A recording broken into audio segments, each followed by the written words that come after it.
Bonjour. Prenez confiance avec le numérique en adoptant les bons réflexes et les bons usages. Je vous rappelle que cette conférence sera également disponible sur la page YouTube du département. Vous êtes filmés, souriez. À suivre donc bien sûr sur les réseaux sociaux. Je remercie également Elisabeth qui traduit en langue des signes cette conférence en intégralité. Je vous rappelle qu'à la fin de cette conférence, il y aura un temps d'échange. Baptiste, c'est à vous.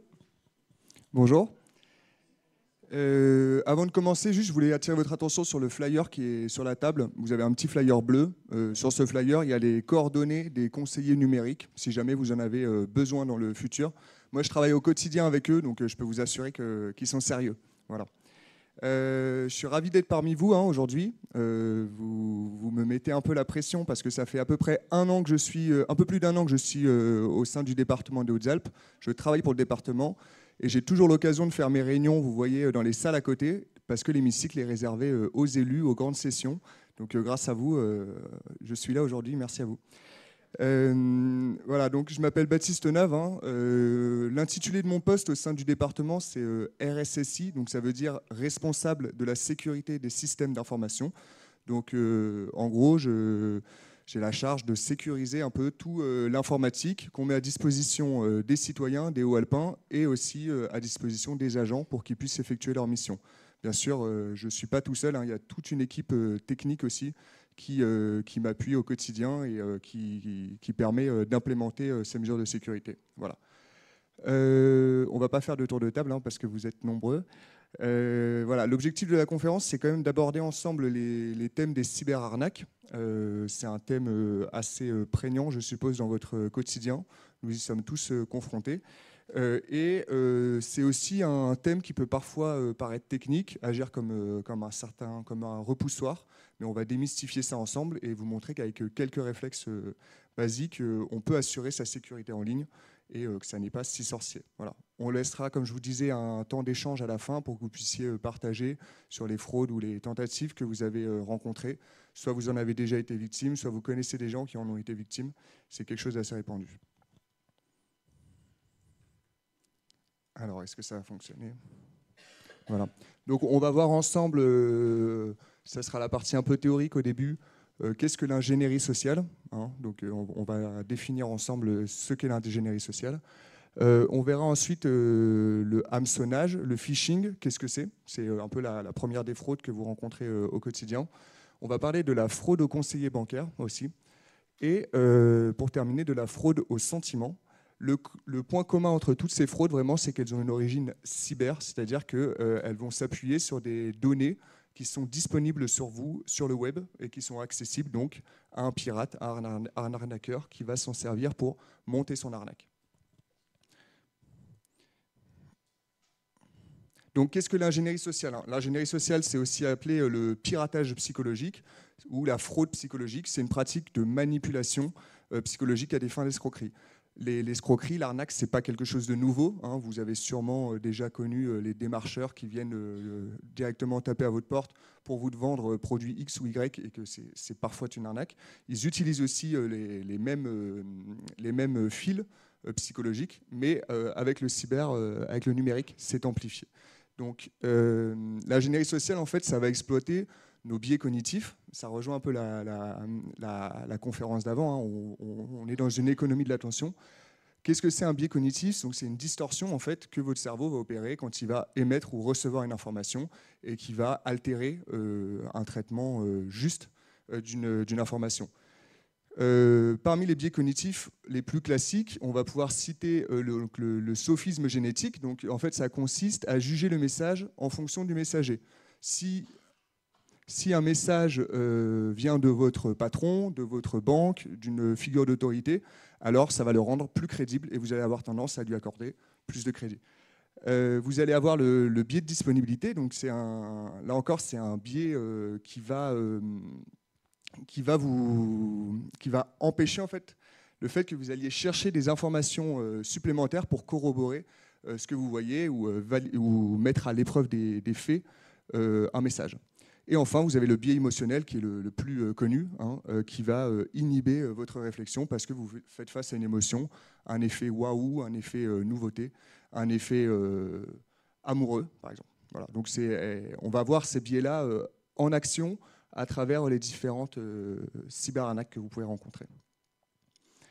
Alors, avant de rentrer dans le vif du sujet, quels sont les facteurs quand même qui ont contribué à l'explosion des arnaques en ligne?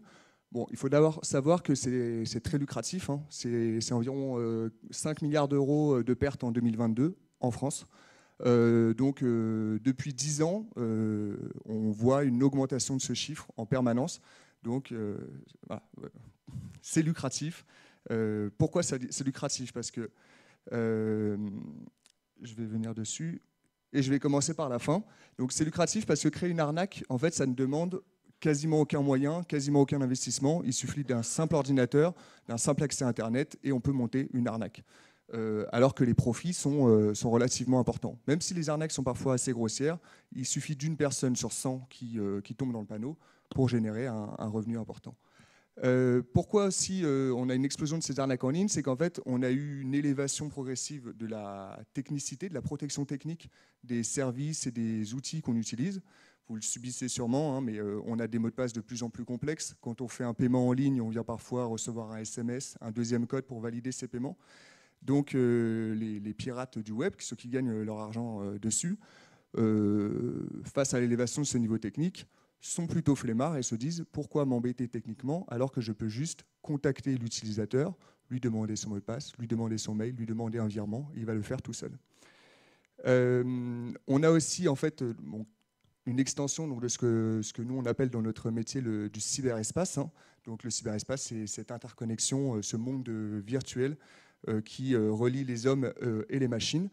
Et on a une numérisation du monde, parfois à marche forcée, hein. On peut penser à la pandémie du Covid qui a accéléré la numérisation. On s'est tous retrouvés derrière des écrans pour entretenir nos relations sociales, pour faire nos achats. On voit même aujourd'hui avec le conflit ukrainien que le cyberespace a encore plus grandi puisque les États ont compris qu'ils ont intérêt à investir ce cyberespace pour paralyser par exemple des infrastructures d'un autre pays. On l'a vu en Ukraine, vous savez, avant l'invasion russe, il y a des blackouts de l'électricité. Les infrastructures électriques sont gérées par Internet. On attaque ces infrastructures, on coupe le courant et on fait une invasion. Donc il y a une numérisation croissante, un cyberespace en extension. Et enfin, on a quand même un phénomène qui là dépend de la coopération internationale, c'est qu'on a une impunité sur Internet. En France, on est tous soumis aux mêmes lois. Elles sont quand même relativement bien appliquées. Sur Internet, vous êtes connecté avec le monde entier. D'accord ? Donc, une réponse judiciaire nécessiterait que tous les États coopèrent. Et il est en plus facile de s'anonymiser, d'effacer ses traces. Voilà pourquoi on a une explosion de ces arnaques. Voilà, on va rentrer dans le concret maintenant. Alors, celle que vous rencontrez sûrement tous au quotidien, donc ce qu'on appelle l'hameçonnage en français, l'hameçon, hein, ou le phishing en anglais, c'est ces mails, ces SMS que vous recevez qui vous demandent de cliquer sur un lien et qui vous demandent de renseigner votre code de carte bancaire, un mot de passe. Voilà. On va voir des exemples concrets ensemble. Qu'est-ce qui se passe derrière? C'est que le pirate, en fait, il a ensuite accès à votre compte, il a accès à vos données et il va s'en servir pour usurper votre identité, c'est-à-dire réaliser des actions en votre nom propre et en tirer un bénéfice. Ce qui se passe également, c'est que, notamment le cas des mots de passe, c'est qu'il y a un risque d'attaque ultérieure, parce que ce que font les pirates, c'est qu'une fois qu'ils ont récupéré un mot de passe, ils vont essayer ce même mot de passe sur tous les services qui sont disponibles.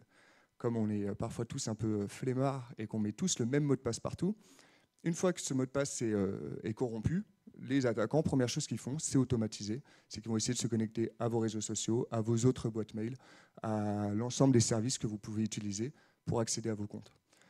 Voilà.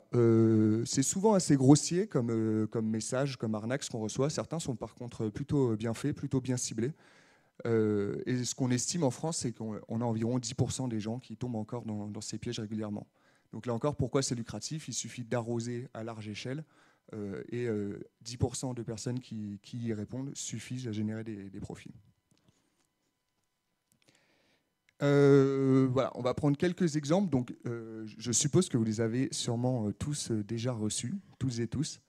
On a à gauche, par exemple, c'est assez récent celui-ci, c'est le SMS de Antai, donc du service de l'État de règlement des amendes et des contraventions. Voilà, vous avez peut-être reçu, vous avez un retard de paiement de 35 €. Voilà, veuillez cliquer sur le lien pour compléter votre paiement. Voilà, vous me direz après, mais il a été très largement reçu.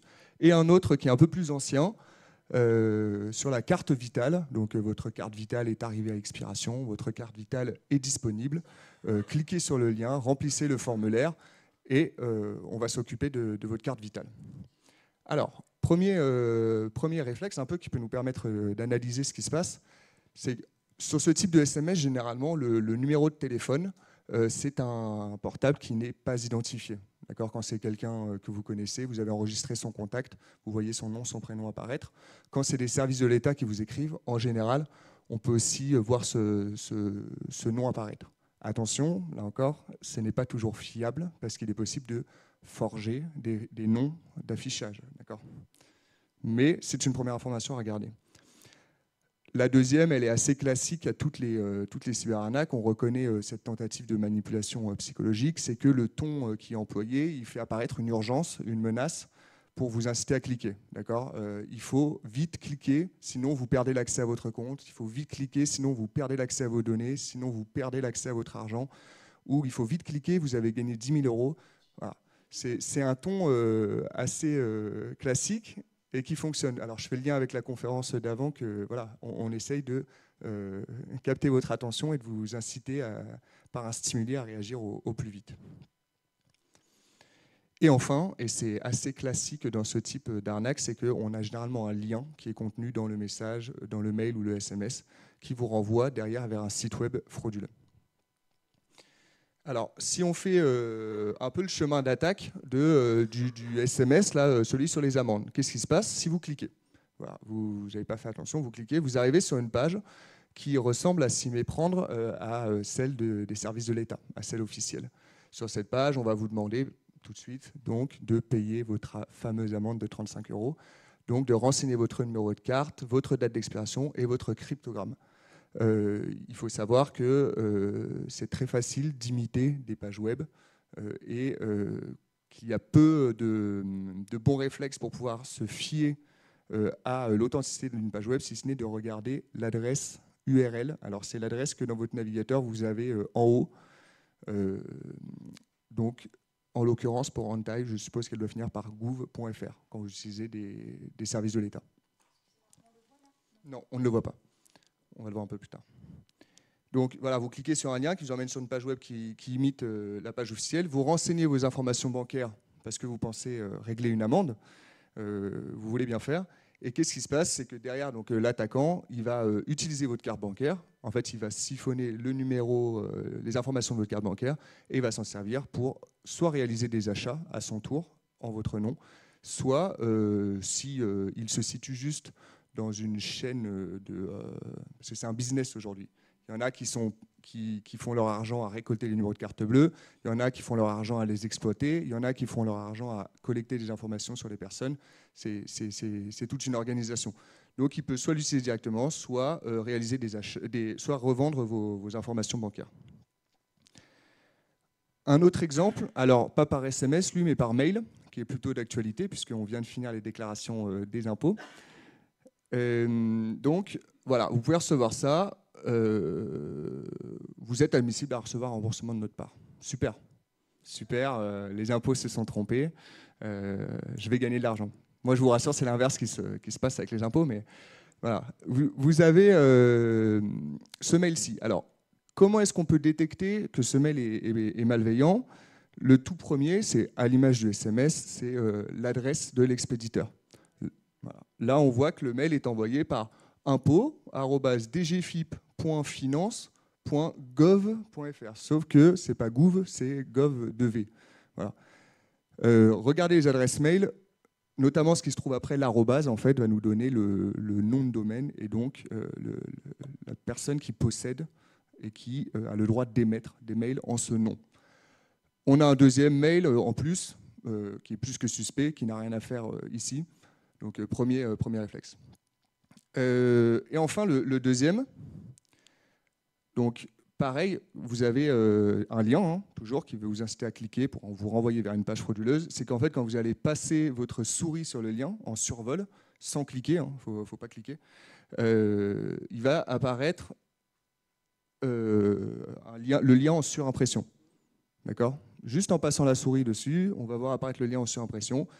Ça fonctionne surtout sur l'ordinateur. Sur le téléphone portable, il faut rester longtemps appuyé pour voir ce qui peut s'afficher. Bon, on pourra voir ça ensemble après. Et on voit bien que ce lien nous renvoie vers un site dgfip-robot.com. Donc absolument pas un domaine qui termine en gouv.fr. Voilà une autre méthode. Donc l'expéditeur, le lien et le ton toujours employé. Là, en l'occurrence, on aurait pu gagner de l'argent. Voilà. En général, comment est-ce qu'on repère une arnaque ? Donc, bon, on fait attention aux expéditeurs inconnus qui ne sont pas enregistrés, qu'on ne connaît pas déjà. À l'écriture, alors la plupart avant étaient mal faites, bourrées de fautes de grammaire, d'orthographe. Maintenant, ils se sont bien améliorés. Donc, on peut toujours faire attention à ça. L'adresse de messagerie, alors je vous disais, il faut la regarder, mais ce n'est pas toujours un critère fiable parce que l'adresse que vous voyez affichée ou le numéro de téléphone peuvent être modifiés. Toujours vérifier les liens en passant la souris dessus sans cliquer. Et bien sûr, les demandes qui sont urgentes, trop belles, s'en méfier aussi. Et ça, c'est valable tout le temps. Et enfin, un peu la technique ultime, c'est si vous avez reçu un mail inattendu de la part d'un expéditeur que vous attendez, que vous connaissez, votre banque, la technique ultime, c'est d'appeler directement votre banque et de lui dire « c'est bien vous qui m'avez envoyé ce mail comme quoi j'ai gagné 300 €. Voilà. C'est la technique ultime. Alors, la fraude au conseil bancaire. Donc, avant, est-ce que vous connaissez le film Je compte sur vous ? Alors, non ? C'est pas un super film, mais c'est un film qui met en scène Robert Chicly. Donc, c'est un Français qui était le maître de l'arnaque, en quelque sorte, qui je crois, a agi dans les années 90-2000, peut-être que vous en aviez entendu parler, et qui, grâce à un simple téléphone, a gagné plusieurs dizaines de millions d'euros. Il a même réussi à se faire passer pour Jean-Yves Le Drian, donc le ministre de la Défense de l'époque, en appelant des entreprises, et je compte sur vous, parce que c'était toujours cet appel, Madame, Monsieur, je compte sur vous, ensemble, on va arrêter le terrorisme, ensemble, vous allez participer à un financement, à une mission exceptionnelle, et ça a été très lucratif. Donc, la fraude au conseil bancaire, ça aussi, vous l'avez sûrement déjà rencontré. Donc, c'est environ un tiers des consommateurs français qui ont été déjà victimes de ce type d'escroquerie. Et ça, c'est une étude de Visa, donc le producteur des cartes bleues. Comment ça se passe en général ? C'est voilà, bonjour, une personne appelle. Donc là, en l'occurrence, c'est Michel Dupont. Et c'est le crédit Gapricole qui vous appelle. Ce qui est toujours perturbant dans la suite de ces échanges, c'est qu'en fait, la personne va avoir énormément d'informations personnelles qui vous concernent déjà. Voilà. Donc, c'est des informations pour établir une confiance. Et là encore, quel est le point ? C'est que sur le web, toutes ces informations, sur vous, elles sont disponibles. Vous avez déjà envoyé sûrement votre pièce d'identité en photo pour ouvrir un service A ou B. Vous avez sûrement déjà effectué un paiement pour vous abonner à un journal, etc. Ensuite, il y a des cyberattaques. La personne à qui vous avez envoyé son passeport s'est fait attaquer. On a siphonné tous les passeports. La personne à qui vous avez fait un paiement pour vous abonner à un journal s'est fait attaquer. On a siphonné les numéros de carte bleue. Toutes ces informations sont ensuite mises en vente. Les gens les rachètent, montent un dossier sur une personne et sont en capacité de vous donner votre date de naissance, votre numéro de carte bleue, votre numéro de carte bancaire, votre numéro de sécurité sociale, etc. etc. Donc, c'est toujours ce qui est perturbant avec ces arnaques, c'est qu'il y a un niveau de connaissance de vous-même qui est assez abouti. Donc, dans ces échanges, ils vont vouloir vous faire confirmer votre date de naissance, votre numéro de compte, comme si c'était votre conseiller bancaire qui vous appelait en quelque sorte. Donc, vous vérifiez votre carnet, votre numéro de compte. Ils vous demandent toujours, pour faire semblant que c'est une question de sécurité, de confirmer les derniers numéros de votre carte bleue. Vous les donnez. Et ce qu'il se passe derrière, c'est qu'ils vont vous dire que vous êtes victime d'une fraude. Voilà. C'est un peu le serpent qui se mord la queue, puisque c'est la sécurité des fraudes qui vous appelle pour vous dire que vous êtes victime d'une fraude, et c'est en fait un fraudeur. Donc, ce qu'ils vont faire, c'est qu'ils vont vous dire que vous êtes victime d'une fraude. Et pour lutter contre justement toutes ces fuites de numéros de carte bleue qui se produisaient, les banques maintenant elles ont imposé, vous savez, ce deuxième facteur, soit sur l'appli, soit sur le SMS, le Secure Pass, la clé digitale, on a tout ça. Parce que les numéros de carte bancaire se baladaient trop dans la nature, les banques ont mis ça en place, comme ça le pirate qui connaît votre numéro, lui, il ne peut pas réaliser son achat sans que vous le validiez. Donc, on revient à la bonne vieille méthode, il vous appelle, il vous demande de le valider pour lui. Voilà. Donc, il va vous dire, vous êtes victime d'une fraude de 14 000 €, il faut vite valider sur l'application. Vous réfléchissez pas, mince, vous allez sur l'application, vous voyez bien 14 000 €, validez, et en fait, vous venez de valider le paiement. Voilà. Je vous le redis, vraiment, sonder Internet pour collecter des données sur une personne, c'est quelque chose d'assez facile. Maintenant, on voit même débarquer des outils à base d'intelligence artificielle où on met la photo d'une personne. Ça va sonder tout le web à la recherche de toutes ces photos. Donc, il a été au club de sport en machin, il a eu telle note à l'école, il a fait partie de l'association XY. Ils vont être capables de rassembler toutes ces informations, de vous donner le nom, le prénom, tout ce qui est contenu sur le web. Bon, pour la dernière, alors, elle est... on parle de la fraude au sentiment. Là aussi, vous connaissez peut-être quelqu'un qui en a été victime. Alors, la fraude au sentiment, j'ai mis une petite fable de La Fontaine. Mais voilà, aujourd'hui, on a un peu plus d'un Français sur deux qui utilise les réseaux sociaux pour chaque jour, donc de manière active. Parmi ces réseaux sociaux, on a les applis de rencontres qui ont fait un boom, Tinder, Mythique, etc. Beaucoup de relations amoureuses secrètes avec ça. Mais paradoxalement, en plus de l'augmentation de ces réseaux sociaux, c'est qu'on a une augmentation du sentiment de solitude. Voilà. Donc c'est paradoxal, alors que le lien numérique est partout, que le lien social, on se dit, devrait être renforcé par ces pratiques, on a un sentiment de solitude qui se développe au sein de la société. Immanquablement, ce sentiment de solitude, ça amène les personnes à vouloir trouver l'amour. C'est quelque chose, je pense, d'assez légitime dans une vie. Et là encore, il y a de l'argent et de l'ascendant à prendre sur les personnes.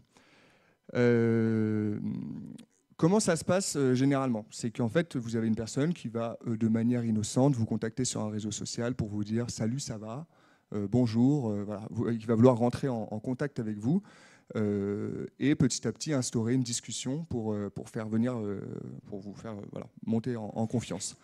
Cette discussion, là encore, voilà pour la personne derrière... Pardon, oui. Là encore, la personne derrière, elle s'est bien renseignée sur vous. Donc, c'est le coup de foudre.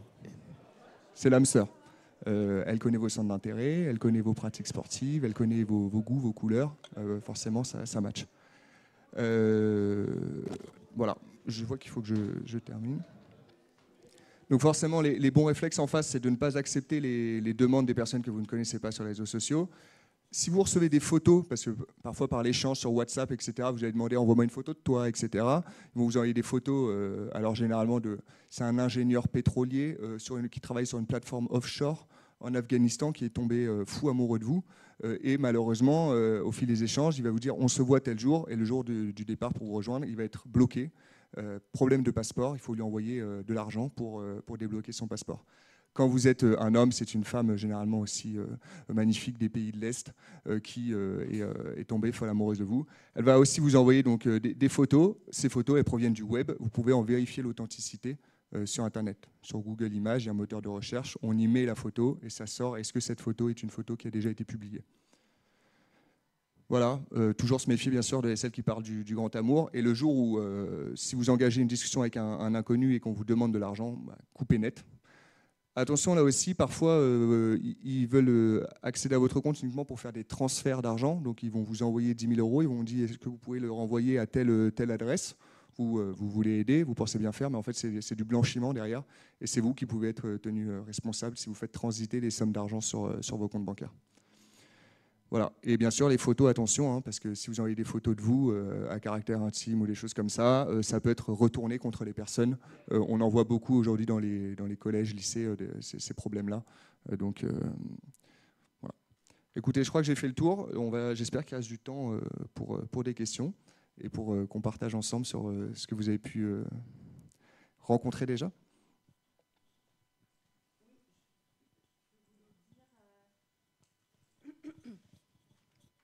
Par rapport à ce que vous exposiez, je crois crois que c'est ma femme sur l'ordinateur, il me semble, je sais plus, il y avait un problème d'argent, d'intérêt par rapport à une somme.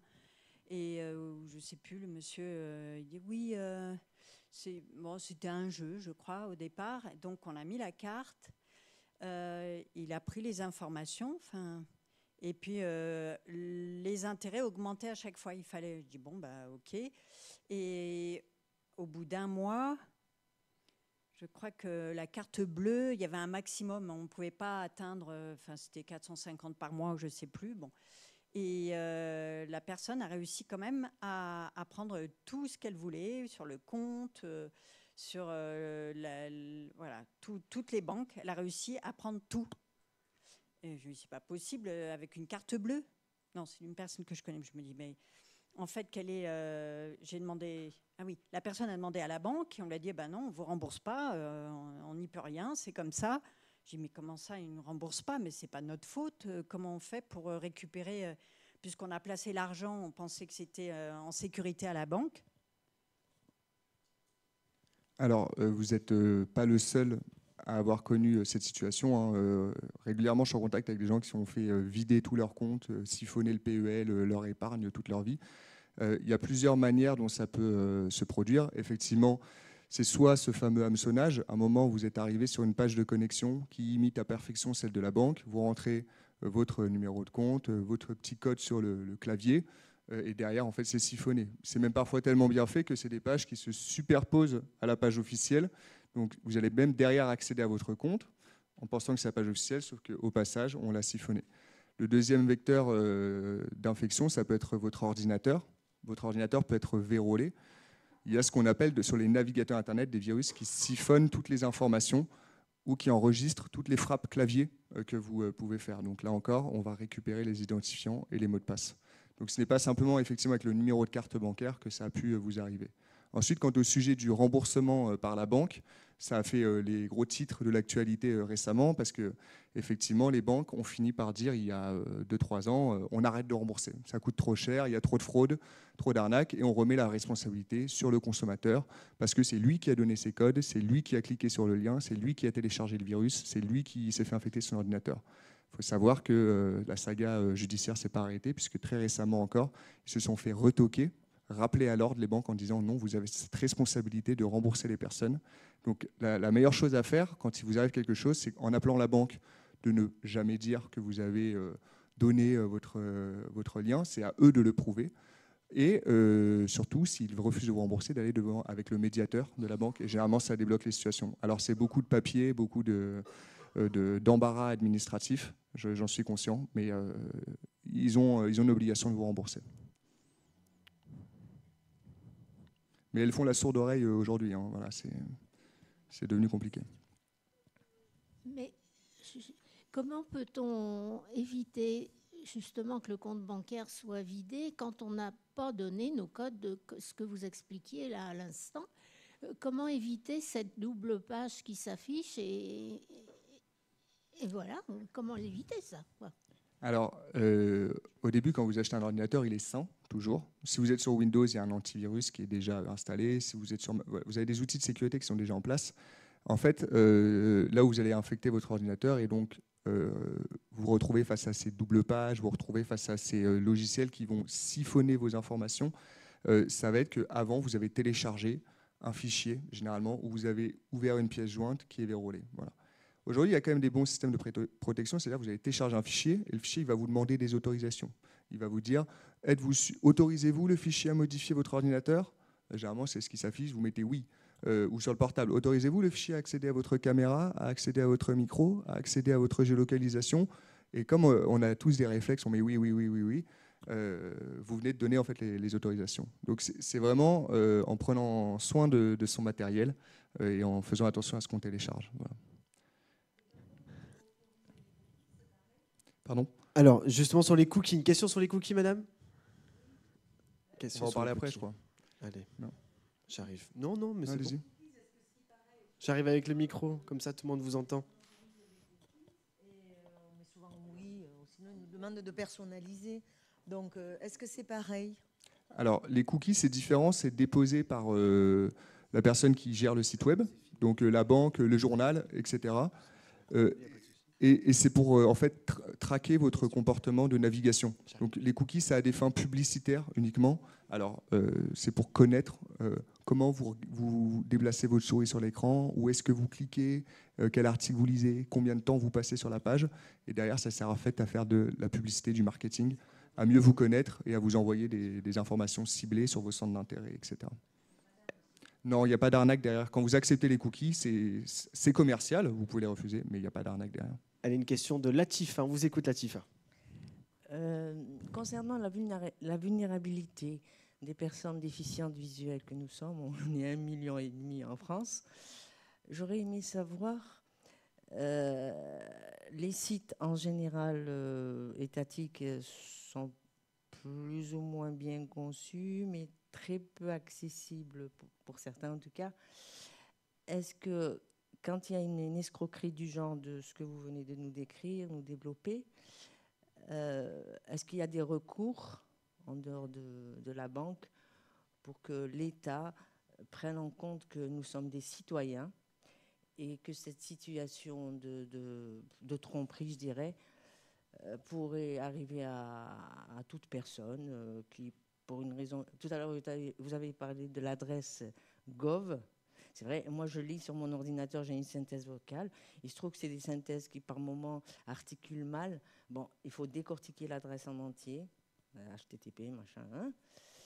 Et j'aurais aimé savoir, est-ce qu'il y a dans ce sens, est-ce que l'État peut prendre en compte cette vulnérabilité, je dirais. Alors, je vais essayer de vous faire une réponse. Je ne représente pas l'État, mais il y a un texte en vigueur qui s'appelle le RGAA, le Règlement général sur l'accessibilité, qui oblige les services de l'État à créer des sites web qui soient accessibles. Devant l'ampleur de la tâche, aujourd'hui, l'orientation, c'est de dire le site web, on doit le rendre compatible avec tous les outils tiers que les personnes malvoyantes peuvent utiliser pour accéder à un site web. Je suppose que c'est un dispositif comme ça que vous utilisez, c'est une surcouche avec un logiciel. Comment vous prémunir contre ça? Effectivement, il y a l'adresse gouv.fr. Quant aux possibilités de recours, là par contre, je suis incapable de vous dire si c'est quelque chose qui est existant. Allez, est-ce qu'il y a d'autres questions? On en profite. Oui. Allez. Ce n'est pas vraiment une question, mais je sais que les centres d'action sociale des communes peuvent faire effectivement des informations sur l'utilisation d'Internet.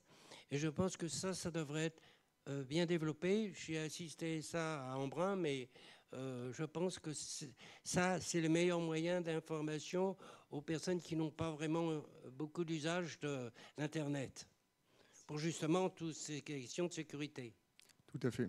Alors, vous avez le flyer, justement, qui vous renvoie vers les conseillers numériques. Tout ça, c'est les mêmes dispositifs, les aidants Connect, les conseillers numériques, qui peuvent effectivement vous accompagner. Et peut-être que pour l'instant, la solution, c'est de déléguer à un tiers quand vous avez des doutes ou quand vous devez réaliser des opérations sensibles, comme des paiements ou des choses comme ça.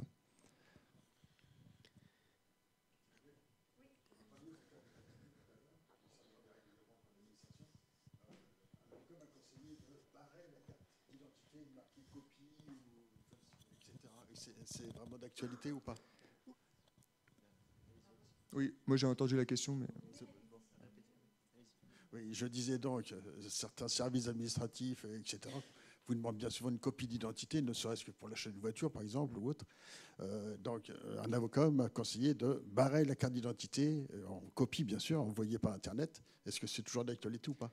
Oui, alors effectivement, des documents numériques d'identité, on en a tous en photo sur notre téléphone, en scanner sur notre PC, envoyés dans la boîte mail aux quatre coins de la Terre. Et c'est de là que viennent en fait les fuites de données et c'est de là que viennent les possibilités de se renseigner sur vous. Il y a quelque chose d'un peu plus important, je ne voulais pas vous en parler parce que ça arrive plus rarement, mais c'est effectivement l'usurpation d'identité. Alors, c'est très grave quand ça arrive. Heureusement, ça touche encore peu de gens, mais ça peut vraiment aller très très loin avec des gros soucis judiciaires et la nécessité de devoir apporter des preuves de tout ce qu'on fait ensuite pour le restant de sa vie, se retrouver surendetté, etc. Donc, effectivement, la bonne pratique, c'est une excellente idée, c'est quand vous faites un scanner ou une photo, vous rajoutez une touche dessus, soit juste un mot en écrivant copie, en écrivant copie sur la photo avant de la transmettre, ou effectivement vous floutez légèrement les numéros d'identification qui sont en bas. Comme ça la rend caduque et elle ne pourra pas être utilisée pour ouvrir des crédits à votre nom ou présenter ces papiers-là lors d'un contrôle qui vous retomberait dessus. Voilà. Excellente question. Une autre question.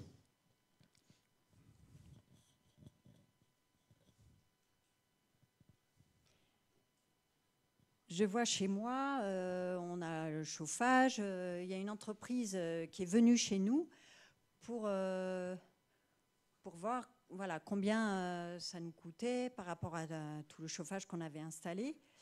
Et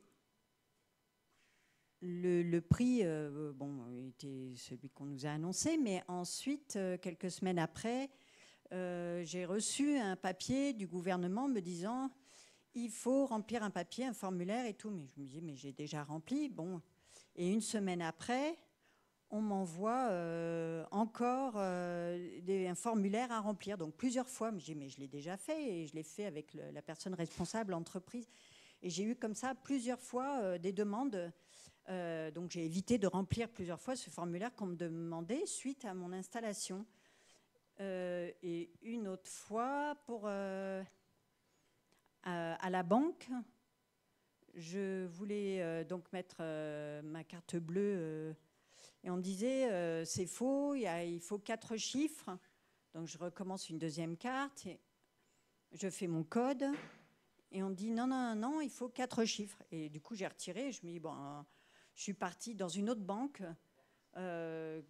pour faire et là ça marchait. Donc c'est bizarre, je me dis, selon les banques, selon les guichets, est-ce qu'il peut y avoir aussi des blocages ou des arnaques? Je ne sais pas.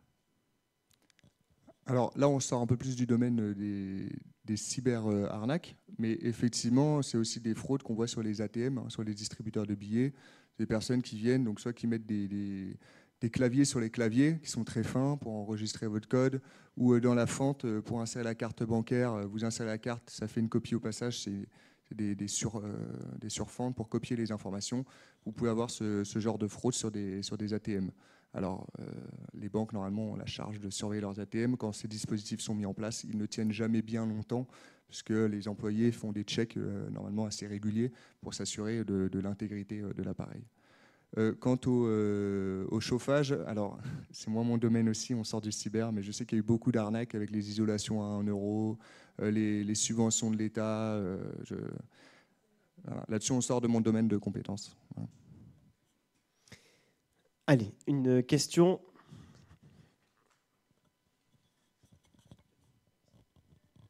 Oui, bonjour. Quand on a un ordinateur, on parle souvent d'antivirus. Est-ce que donc les ordinateurs sont équipés quand on les achète? Est-ce qu'il y a plusieurs types d'antivirus? Est-ce qu'il y a des systèmes pour se protéger d'autre chose que des virus? Quel est le conseil? Où est-ce qu'on peut trouver de l'information? Alors, je vais essayer de faire simple, hein. Si vous achetez un Windows, voilà, le truc classique que tout le monde a, il y a un antivirus qui est intégré par défaut si votre Windows est supérieur à Windows 8. Voilà, donc les 2 dernières versions. Normalement, vous êtes sur Windows 10 aujourd'hui. S'il est à jour, votre PC, il y a cet antivirus qui est à jour. Bien sûr, ça sous-entend que vous, en tant qu'utilisateur, vous n'allez pas le désactiver. Hein, vous n'allez pas mettre off partout, sinon ça ne fonctionnera plus. Sur ces systèmes-là, il n'est pas forcément nécessaire de racheter un autre logiciel et un autre antivirus. Voilà. Vous pouvez le faire, mais là encore, dans la jungle des antivirus à acheter, c'est complexe. Surtout se méfier, quand vous êtes sur Internet, vous voyez des fenêtres qui apparaissent, votre ordinateur n'est plus protégé, votre ordinateur n'est plus à jour, téléchargez tel logiciel. En fait, là, vous téléchargez un virus quand vous faites ça. Voilà. On ne vous poussera jamais une publicité automatiquement sur le web pour vous dire votre ordinateur n'est plus protégé, téléchargez un virus. Votre antivirus Windows, il fait son travail tout seul comme un grand si vous l'avez laissé au paramétrage par défaut. Ensuite, pour éviter justement les téléchargements de logiciels malveillants, ce genre de choses, il y a un truc que je vous recommanderais qui est assez simple sur votre ordinateur, c'est de mettre un bloqueur de publicité sur votre navigateur. Voilà. C'est très simple, on peut essayer de prendre le temps ensemble. Je pense que les conseils numériques sont aussi en mesure de vous montrer ça. Sur votre navigateur, donc votre navigateur, c'est Google Chrome, Safari, qu'est-ce qu'on va avoir, Firefox, Edge, en fonction de ce que vous utilisez. Ça, c'est un navigateur. Vous l'ouvrez, vous pouvez ajouter ce qu'on appelle une extension. Donc, c'est un petit programme en plus. Et ce petit programme en plus va bloquer toutes les fenêtres qui s'ouvrent intempestives. Ça va enlever toute la publicité de la navigation web. Vous êtes sur YouTube, il n'y a plus de pub. Vous êtes sur une page X ou Y. Les pubs à droite disparaissent, les pubs à gauche disparaissent, les fenêtres arrêtent de s'ouvrir. Et en fait, ça va simplifier et alléger la navigation comme ça.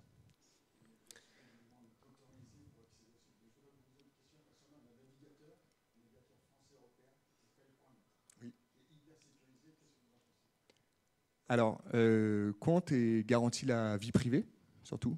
Alors, c'est deux thématiques qui sont liées. C'est-à-dire qu'on parlait tout à l'heure des cookies.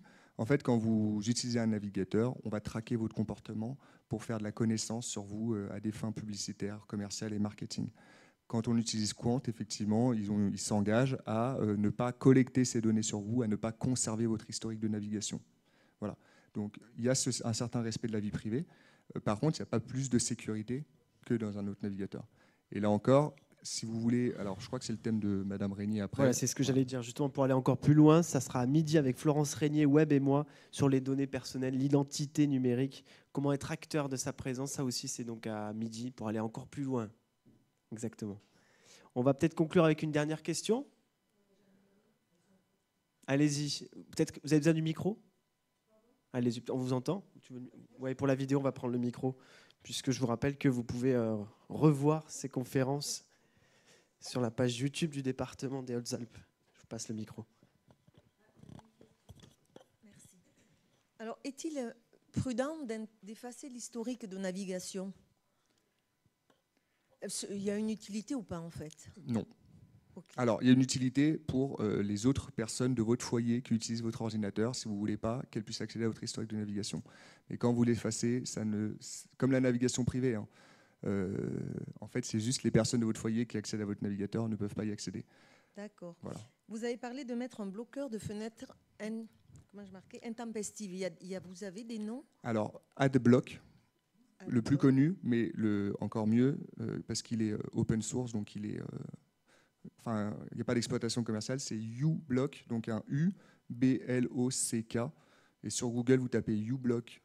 Vous allez arriver, premier résultat, je pense, télécharger l'extension uBlock, vous la téléchargez, ça va l'installer sur votre navigateur et c'est fait. D'accord. Voilà. Et la dernière question que j'ai, concernant les papiers d'identité qu'on a scannés et sur téléphone et sur ordinateur, s'ils ne sont pas floqués, il vaut mieux les enlever en fait. Oui, il vaut mieux supprimer. On les supprime. Oui. Ok, merci beaucoup. Voilà. Merci. Allez, une toute dernière question. Il y a là-bas. Je vous rappelle qu'on peut aller encore plus loin ensuite. Si vous voulez parler à Baptiste, vous pouvez à la fin de cette conférence. Et ensuite, il y a une autre conférence où là aussi, vous pourrez interagir. En fait, je reçois souvent des mails de personnes que je ne connais pas. Je ne connais pas les personnes. Je me dis, mais comment il sait ? Comment il m'envoie un mail ? Alors, je n'ouvre pas le mail, mais je me dis, tiens, la sécurité sociale, j'ai jamais rien envoyé à cette personne. Et il y a bien mon nom. Il y a bien mon nom, mon prénom. Ah non, dedans, il n'y a pas mon nom, mon prénom. Il n'y a pas. Mais il me l'envoie à mon adresse. Je dis, bon, je n'ai jamais ouvert quoi que ce soit venant de cette personne. Ensuite, les publicités. Il y a énormément de publicités, effectivement, pour demander de l'argent. Bon, je n'ai jamais ouvert. Mais vous me dites, effectivement, qu'il peut y avoir un système pour ça. Donc... moi, je préfère par courrier et je ne suis pas du tout à l'aise sur le net. Donc, les publicités, je ne réponds pas. Et ensuite, la banque, la caisse d'épargne, j'ai souvent énormément de mails. Mais jamais par SMS, c'est par téléphone. Moi, je suis sourd, je ne décroche pas. J'entends pas. Et beaucoup, alors je ne sais pas, du coup, je demande à un voisin, tu peux écouter quel message c'est ? Il me dit, tu as un rendez-vous à la banque, apparemment, pour ça, et... il faut que tu ailles très vite. C'est louche, j'ai aucun contact avec la banque. Jamais, et puis c'est un message, un répondeur. Enfin, moi, je suis sourd, je ne téléphone pas. Et alors, je vais au guichet de la banque. Je leur dis, c'est bien vous, c'est votre numéro. Donc, ils regardent sur l'ordinateur. Ils disent, non, on ne vous a pas envoyé quoi que ce soit. Non. Et voilà, donc je me méfie. Non, ça, c'est une chose. Et puis, les publicités, comme vous dites, il y a énormément de publicités maintenant par le téléphone. Bon. pourtant, je suis sourde. J'ai jamais parlé à qui que ce soit par téléphone. Et moi, ça passe par le SMS. Mais donc tout ça, il faudrait bloquer. Et puis après, vous dites la banque. J'ai vu à la banque une personne malvoyante, un ami à moi qui est malvoyant. Il a voulu mettre sa carte bleue. Je le regardais faire.